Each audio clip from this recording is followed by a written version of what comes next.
Using Docker. In the last section, we looked at the basics of Docker and got ready to see Docker in action.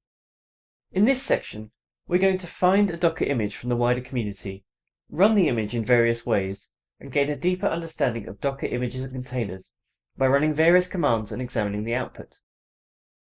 In this video, we're going to look a little into the Docker community, find an image, and run it locally. We will be finding an image on the Docker Hub, bringing it to the virtual machine we provisioned earlier, examining the images we now have.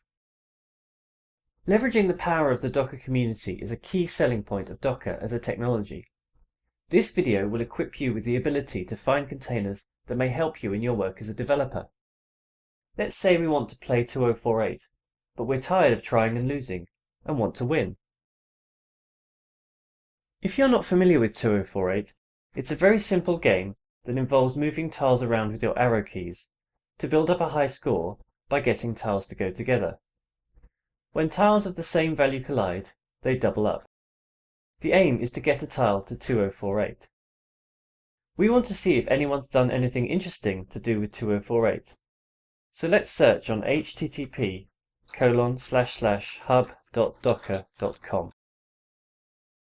Click on Browse and Search, and search for Win2048. Now I happen to know that there is one under my name, so to be sure to find it, type imile/Win2048.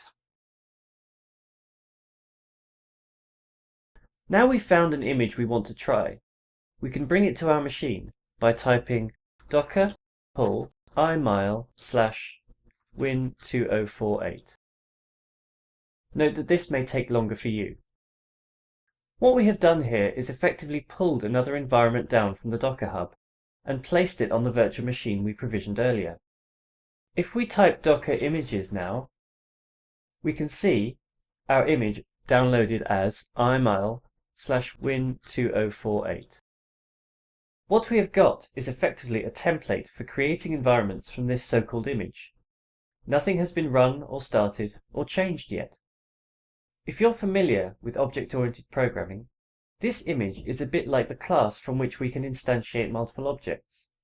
Or you could think of the image as the cookie cutter that lets us cut many different cookies, but always stays the same. In this video, we've found an image from the Docker Hub community, brought it to our machine, and examined which images we have. This gives us a good foundation to start running containers in earnest.